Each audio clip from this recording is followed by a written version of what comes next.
పుట్టినరోజు, పెళ్లి రోజు, నిశ్చితార్థం, సారీ ఫంక్షన్స్, రిసెప్షన్ ఏదైనా సరే అన్ని శుభకార్యాలకు సంప్రదించండి ఐశ్వర్య కన్వెన్షన్. క్యాబినెట్ మంత్రి సోదరి కొండా సురేఖ గారు అనాలోచితమైనటువంటి మాటలు ప్రజలను బాధపెట్టే విధంగా, ముఖ్యంగా మహిళలను బాధపెట్టే విధంగా ఒక ఉన్నత స్థాయిలో ఉన్నటువంటి కేటీఆర్ గారిని వారి మీద అనుచితమైనటువంటి వ్యాఖ్యలు చేయడం అన్నది ఈరోజు మిమ్మల్ని సూటిగా అడుగుతున్నాం.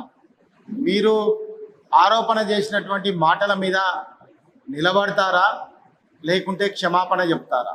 నిలబడితే నిరూపించండి.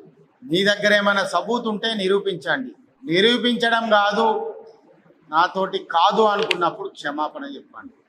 కానీ పుష్ప సినిమాల డైలాగులు లెక్క తగ్గేదే లేదంటే ఆ పుష్ప సినిమా తీసినటువంటి హీరోనే ఈరోజు నీపై ట్వీట్ చేయడం జరిగింది. ఇవాళ ఫిలిం ఇండస్ట్రీలో మొత్తం ఇండస్ట్రీ అంతా కదిలింది. ఫిలిం ఇండస్ట్రీలో ఉంటే మహిళలందరూ కూడా మీకు అంత చిన్న చూపుగా కనబడుతున్నారా? రాష్ట్రంలో మహిళా శిశు సంక్షేమ శాఖ మంత్రి అంటే రాష్ట్రంలో ఉన్నటువంటి మహిళలందరూ కూడా ఆదర్శవంతంగా ఉండాలి, మర్యాదపూర్వకంగా ఉండాలి, గౌరవమైనటువంటి మాటలు మాట్లాడాలి. మరి ఈ మూడిట్లలో మీరు ఏ దానికి కూడా మీరు మాట్లాడినట్టుగా కనబడతలేదు. దానికి ఉదాహరణ కూడా నేను చెప్తాను. మొట్టమొదటిగా సమంత ఫోన్ యొక్క ట్యాపింగ్ చేసి వాళ్ళ కుటుంబాన్ని విడదీసిల్లని చెప్తారు. నిన్ననేమో నాగార్జునకే చెప్పి సమంతను రమ్మన్నారని చెప్తారు. 6 నెలల క్రితం ఏదో సూపర్ స్పెషాలిటీ హాస్పిటల్ ప్లేస్లో సెంట్రల్ జైలు ఉండాలి, సూపర్ స్పెషాలిటీ హాస్పిటల్ ఊరుకొసకు ఉండాలని చెప్తారు. ఈ గతి తప్పిన ఆలోచన విధానము, మాటలు, మీ ధోరణి అంతా చూస్తే మీ మాటకు విలువ లేదు, మీ మాటకు విలువ లేదన్నది ఈరోజు తెలంగాణలో ఉన్న మహిళలందరూ కూడా ముక్కు మీద వేలేసుకుంటున్నారు. మాట్లాడేదానికి క్రెడిబిలిటీ ఉండాలి, ఓ గౌరవం ఉండాలి. మహిళా ప్రతినిధిగా ఉన్నప్పుడు వారి గౌరవాన్ని కాపాడాలి. తెలంగాణలో అతిపెద్ద పండుగ అయినటువంటి ఎంగిలి పూల బతుకమ్మ రోజు మహిళలందరూ సంతోషంగా ఉన్న సమయంలో మీరు చేసినటువంటి వ్యాఖ్యలు ఏవైతే ఉన్నాయో అందరి మనసులను కదిలించింది. మిమ్మల్ని ఒకటి కోరుతున్నాం. మేము 2014లో దానికంటే ముందు మీరు వైఎస్ఆర్ ఫాలోవర్గా ఉండి మీరు ఎమ్మెల్యేగా మంత్రిగా అయ్యారు. ఆయన పోగానే వాళ్ళ కొడుకును విషప్రయోగం చేసి విషం మాటలు మాట్లాడి ఆయనను బొందబెట్టే ప్రయత్నం చేశారు. మరి రాజకీయాల నుంచి అన్ని రాజకీయ పార్టీల వంత అయిపోయిందని అనుకుంటే 2014లో కేటీఆర్ గారు, చాలా మందికి నిజం తెలియదు, కేటీఆర్ గారే తెలంగాణ ఉద్యమకారుల మీద మీరు రాళ్ళు రుబినా కానీ కేసీఆర్ గారు గొంగలి పువ్వులైనా ముద్దాడతామని చెప్పి ఆ రోజు ఉద్యమకారుడైన నన్ను మనందరం కూడా కలుపుకోపోవాలని చెప్పి నన్ను ఆపి టికెట్ మీకు ఇచ్చిళ్ళు. దానికి నిలువెత్తు సాక్ష్యం మా వినయాన్ని. మరి నీకు కేసీఆర్ కుటుంబం మళ్ళీ రాజకీయ జీవితాన్ని ఇచ్చి మిమ్మల్ని జీవం పోస్తే ఆ రోజు నీ నోటికుంటూ వచ్చినటువంటి మాటలు, కేటీఆర్ గారు చాలా గొప్పోడు, చాలా మంచి మనస్తత్వం ఉన్నాయనే అని గొప్పగా మాట్లాడినటువంటి నీ యొక్క మాటల తీరు ఈరోజు ఎక్కడ పోయిందని కూడా నేను అడుగుతున్నాను. ఆ రోజు నీకు తెలియలేదా కేసీఆర్ కుటుంబం గురించి, కేటీఆర్ కుటుంబం గురించి? మరి ఆ రోజున కేటీఆర్ కుటుంబాలు నీకు పనిచేసినాయి కానీ ఈరోజు కనబడతలేదా? వాళ్ళ క్యారెక్టర్స్ తెలియదా? తెలియంది ఎట్లా బీఆర్ఎస్ పార్టీ బీఫామ్ మీద నువ్వు కాంటాక్ట్ చేసినావు, ఏ విధంగా 5 సంవత్సరాలు కొనసాగినావని కూడా ఈరోజు మిమ్మల్ని అడగడం జరుగుతున్నది. కేసీఆర్ కుటుంబానికి ఒకటే తెలుసు, వేలాది లక్షలాది మందికి ఉపాధి కల్పించడమే తప్ప, కుటుంబాలను నిలబెట్టడమే తప్ప, కుటుంబాల యొక్క తాలిబొట్లు తెంపే సంస్కృతి కేటీఆర్ కుటుంబానికి లేదని కూడా ఈ సందర్భంగా నిన్ను అడగడం జరుగుతుంది. మిమ్మల్ని ఒకటి అడుగుతున్నాం. ఈరోజు రాష్ట్రంలో హైడ్రా అనే ఒక డ్రామా కంపెనీని తీసుకొచ్చి ఈరోజు వరంగల్ తూర్పు నియోజకవర్గంలో మీరు ప్రాతినిధ్యం వహిస్తున్నటువంటి నియోజకవర్గంలో ఎంఎస్ నగర్ కానీ, సంతోష్ మాత కాలనీ కానీ, అదేవిధంగా కేఎల్ మహేంద్ర కాలనీకి నోటీసులు వచ్చినాయి. దాని మీద ఇప్పటివరకు మీరు స్పందించలేదు. ఎవ్వనికి వాడు మా కర్మరా అనుకొని కోర్టుకు వెళ్ళి కోర్టు నుంచి ఆర్డర్ కాపీని తెచ్చుకున్నారు. స్థానిక శాసనసభ్యురాలుగా, మంత్రిగా నువ్వు చేసింది ఏంటిది? మీరు మంత్రి అయిన దగ్గర నుంచి ఈ ప్రాంతానికి మీరు సాధించి పెట్టింది ఏంటిది?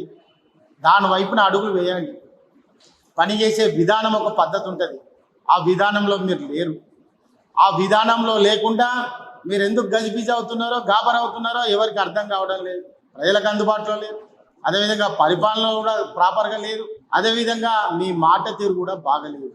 మరి వాళ్ళ కేటీఆర్ అంటే ప్రపంచవ్యాప్తంగా పేరుగాంచినటువంటి నాయకుడు, భారతదేశం గౌరవించే నాయకుడు. ఇవాళ రాష్ట్రంలో ఆయన యూత్ ఐకాన్, వేలాది మందికి సహకారం చేసినటువంటి నాయకుడు.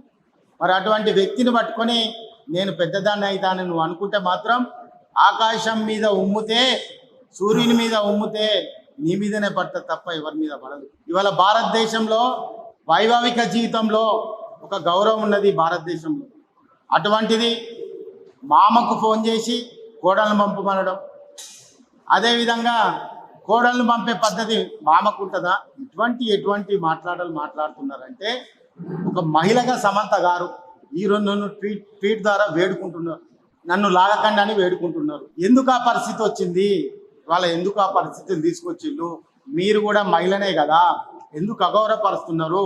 మా పార్టీ నుంచి మాజీ మంత్రివర్యులు హరీష్ రావు గారు వారు చాలా స్పష్టంగా చెప్పారు, మా సోషల్ మీడియాలోనే అది నిజంగా కూడా చింతిస్తున్నాము, అది ఏ విధంగా జరిగిందో వాళ్ళ మీద చర్యలు తీసుకోండి, మేము కూడా చర్యలు తీసుకుంటామని కూడా వారు చాలా స్పష్టంగా చెప్పడం జరిగింది. కానీ మీరేం చేశారు? మీరు దాన్ని గోడగుండుకు మోకాలకు చుట్టి దాన్ని ఇంకా తిప్పుతూనే ఉన్నారు. మీకు పని చాలా ఉన్నది. మీకు మహిళలకు ఇవ్వాల్సిన 2500 ఏమైనాయని మిమ్మల్ని అడుగుతున్నాం, అది ప్రభుత్వంతో కొట్లాడి తీసుకురండి. అదేవిధంగా తులం బంగారం ఏమైందని మిమ్మల్ని అడుగుతున్నాం, ప్రభుత్వంతో కొట్లాడి తీసుకురండి. అదేవిధంగా మహిళా వృద్ధురాళ్ళు ఉంటారు, వాళ్ళకి 4000 ఇస్తా అన్నారు, అది ప్రభుత్వంతో కొట్లాడి తీసుకురండి. మీరు చేయాల్సిన పనులు పక్కకు పెట్టి మభ్య పెట్టి ఏదో విధంగా కాలం గడుపుతామంటే ఇది అధునాతనమైనటువంటి కంప్యూటర్ యుగం. ఇది మీ అవుట్డేటెడ్ రాజకీయాలు ఇక్కడ పనిచేయవు. ప్రజలంతా చాలా జాగృతి అయి ఉన్నారు. వాళ్ళ బీఆర్ఎస్ పార్టీలో చైతన్యవంతమైనటువంటి మహిళలు ఉన్నారు, నాయకులు ఉన్నారు. మీరు అడిగిన ప్రతి దానికి స్పష్టంగా చెప్తాం. నేను ఇవాళ మిమ్మల్ని సూటిగా చివరిగా ఒక మాట చెప్తున్నాను, మీరు మాట మీద నిలబడతారా, సబూతు చూపిస్తారా, లేకుంటే మాట వెనుకకు తీసుకుంటారా, తీసుకోకుండా క్షమాపణ చెప్తారా? లేకుంటే మీరు తగ్గేది లేదు కాదు. బీఆర్ఎస్ పార్టీ నియోజకవర్గ శాసనసభ్యునిగా మేము కూడా తగ్గేది లేదు.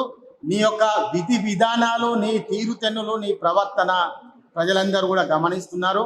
ఆ మాట తీరు, పద్ధతి, ప్రవర్తన మార్చుకోకుంటే నువ్వు సంబంధించేటువంటి పద్ధతి ఏదైతే ఉందో దానికంటే 1000 రెట్లు సంపాదించే కార్యకర్తలు, మహిళలు మా పార్టీలో ఉన్నారు. సరైన సమాధానం కూడా చెప్తారు. మేము ఒకటే కోరుతున్నాం, సంవత్సరం కాలం తర్వాత మిమ్మల్ని ప్రశ్నించాలి, మీ యొక్క పని విధానానికి ఒక ఏడాది టైం ఇవ్వాలని ఆగినాం. మీకు ఆ ఓపిక లేదు. మీరు అడ్వాన్స్గా డక్అవుట్ అయ్యిళ్ళు, సెల్ఫ్ గోల్ అయ్యిళ్ళు, 6-7 నెలలకి ఆగమాగం అయ్యిళ్ళు, మిమ్మల్ని తీవ్ర వ్యతిరేకత చేస్తున్నారు. మీరు ఇప్పుడు ఎన్నికలు పెట్టినా కూడా మీ పరిస్థితి అనేది కూడా తెలుసు. ఇవాళ వరంగల్ తూర్పు నియోజకవర్గంలో ప్రజలందరూ బేబేలు ఎత్తిపోతున్నారు, భయాందోళనకు గురి అవుతున్నారు. ఎక్కడా నీ పరిపాలనా విధానం, ఎక్కడా మహిళలకు గౌరవం ఉంది, ఎక్కడ మహిళలను పూజించబడే పద్ధతి ఉన్నది? నువ్వు రాష్ట్ర మహిళగా నువ్వు సూటిగా ఇంత పెద్ద మాట అన్నందుకు నీకు ఏ విధమైనటువంటి సమాధానం చెప్పాలన్నది మేము కూడా ఒక బీసీ మహిళగా నీకు ఇప్పటికీ గౌరవిస్తున్నాము. మీరు తగ్గుతారా లేకుంటే ఇదే విధంగా పోతారా అనేది నిర్ణయించుకోండి. తర్వాత రాష్ట్ర మహిళలందరూ కూడా చెప్తున్నాం, ఇతర రాజకీయ పార్టీలకు కూడా చెప్తున్నాం, తాను చేసినటువంటి ఆరోపణకు నిలబడుతుంది అంటే నిలబడమని చెప్పు, మేము కూడా సిద్ధంగా ఉన్నాం. నిలబడమని చెప్పు, నిలబడకుంటే క్షమాపణ చెప్పమని, లేకుంటే మాటలను వాపసు తీసుకోమని చెప్పు. ఇటువంటి పద్ధతి కేటీఆర్ గారి మీద వేస్తే నేను పెద్దదాన్ని ఆయన అనుకుంటే మాత్రం నువ్వు చాలా నీ రాజకీయంగా నీది నువ్వే క్లోజ్ చేసుకుంటానని కూడా ఈ సందర్భంగా చెప్తున్నాం. అదేవిధంగా మీకు ఒకటే చెప్తున్నాం, మేము వెనకటేళ్ళ గుర్రం ఎక్కినాం, మేము ఐసా పైసా అనుకుంటే ఈ కాలంలో భయపడ్డోడు ఎవ్వలేడు. ఈ కాలంలో బరాబరిగా మిట్టిమే మిట్టి ముట్టిమే ముట్టి అన్నీ ఉంటాయని కూడా ఈ సందర్భంగా చెప్తున్నాం. జై తెలంగాణ, జై కేటీఆర్.